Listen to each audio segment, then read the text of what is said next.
Thanks for coming out and watching the oxymoronic Reddit Professional Show, where I showcase the best and worst of the internet. Here I comment on brilliant and hilarious comment chains regarding dumb shit on the internet for you to enjoy. Make sure to subscribe, hit the little bell button so that you get notifications every time we come up with a new video. Enjoy this week's show. I am a 92-year-old German-born Jew who grew up in the Hitler Youth and was forced to fight in WW2 in the German anti-tank division. I deserted and became a POW in a British camp and eventually moved to Canada in 1955. Just recently, I published a memoir of my life. Ask Me Anything. I was born in 1927 in Herne, Germany.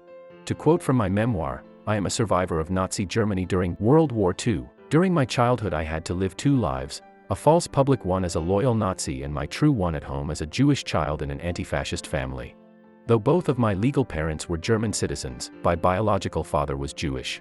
My family was always very open and accepting of others, and did not support fascism, but did what they needed to survive. During World War II, we kept my heritage a secret. As a result, I was raised in the Hitler Youth and trained as an anti-aircraft soldier. I was quite tall and desirable to the SS, but I had no interest in becoming one of them, so I volunteered to be in the anti-tank division once I was old enough to enlist.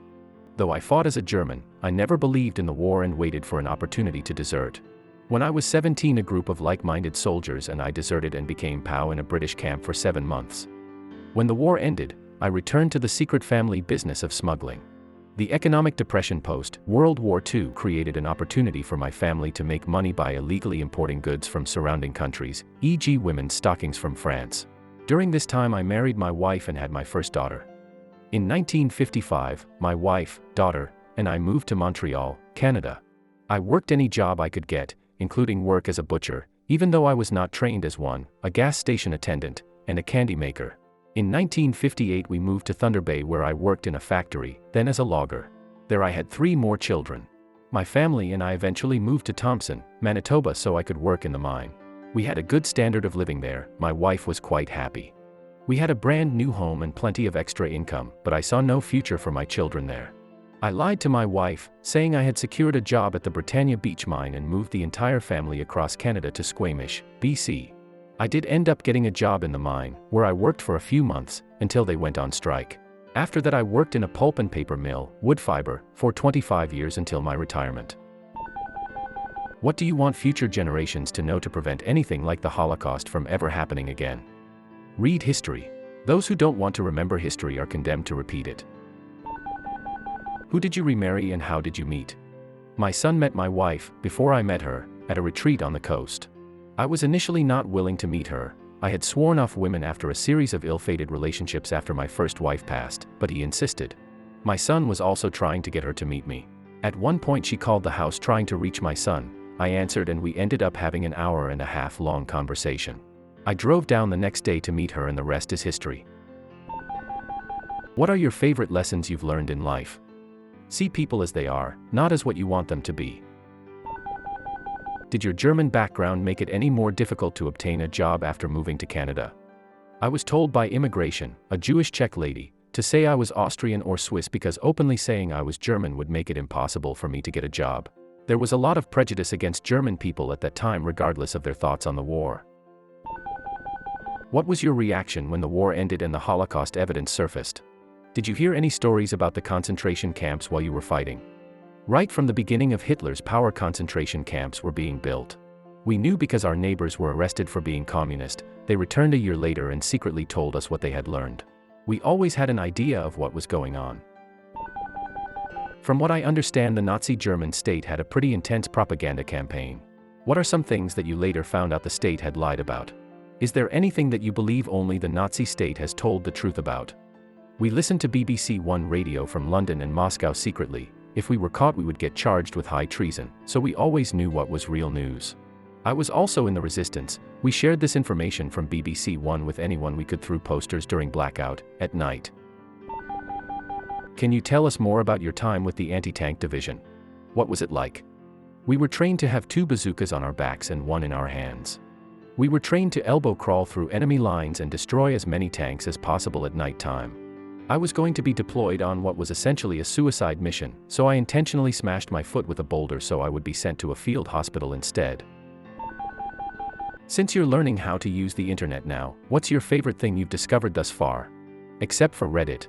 First off, I introduced him to Reddit, and he has not used it besides this, so he might come to really enjoy it given some time.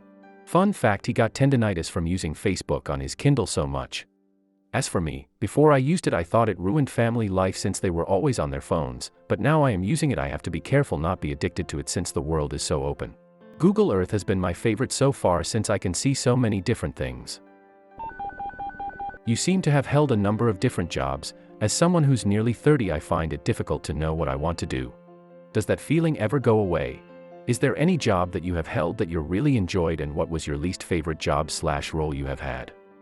Reforestation was my favorite job because I was doing something good and it was peaceful. My least favorite job was working 25 years in wood fiber because I had no other choice and it was very mindless work. That being said, the money was good and it put food on the table for my family. Also, it gave me a good pension.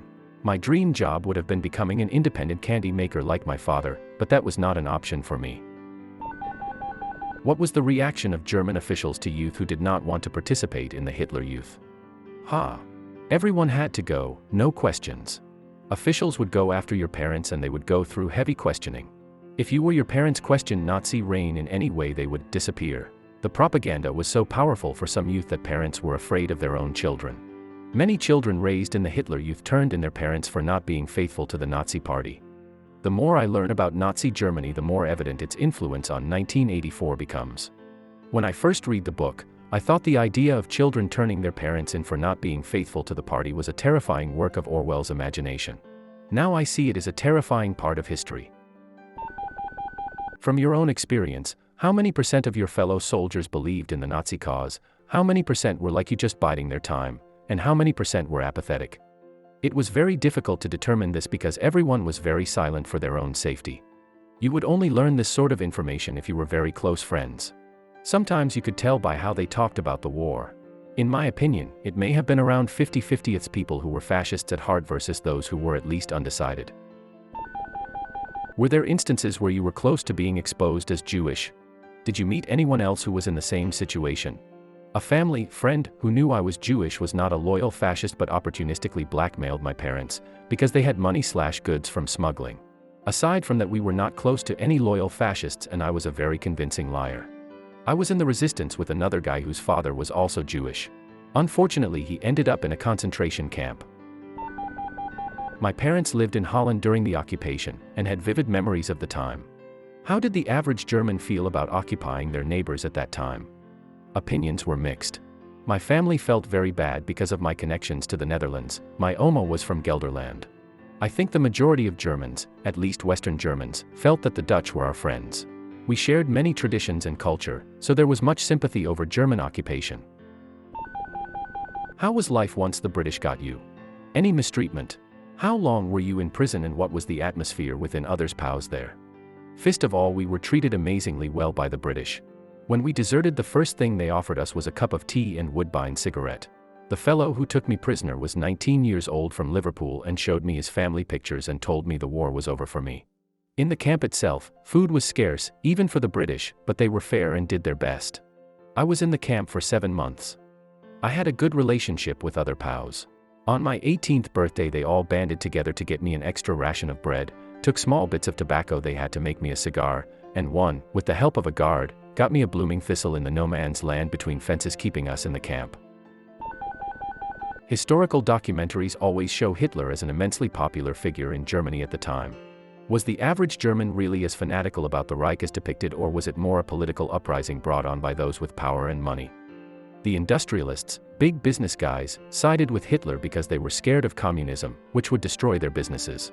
The Christian churches also sided with Hitler because communism was a common enemy.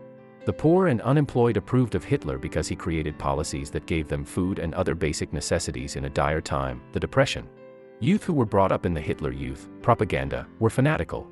They were empowered by the Nazi state and repressed those who were less than absolutely supportive of fascism. Many older people, above school age, were a little or critical of the Nazi state, but of course you had to be quiet about this. Many Germans were very bitter about the Treaty of Versailles, so Hitler was also a good channel for that anger. Some people were supportive of Hitler's desire to promote Germany until the war became reality. Thank you for sharing your experiences. What was your opinion of other Germans during and after the war? How did you see your neighbors given everything you learned in your life? The majority of people were frightened and sad during the war. They were people I had known my whole life, so they did not change drastically, only as much as they needed to survive. It became well known that a lot of people had been misled by German propaganda about Germany having an excellent standard of living compared to others at the beginning of the war. After the war, people had more freedom of speech. Many were still very patriotic but rejected Nazi reign. They had kind of turned a blind eye. So to summarize, people didn't change, only how vocal they were changed. Do you have any connections to Germany today? Was it a tough decision to emigrate? Do you have any opinions on the state of Germany today? I have visited Germany quite often and have family there. Leaving was not easy, money was tight, but I have always felt more at home in Canadian culture. Germany is a great country and I'm happy that most of the hatred is gone. I like that there were no difficulties crossing borders when traveling thanks to the EU. Germany has outstanding culture. If you enjoyed this week's effective way to waste time, hit that like button and subscribe for more content like this. If you are enjoying the series, leave me a comment below. A special shout out to the content creators. You frickin' rock.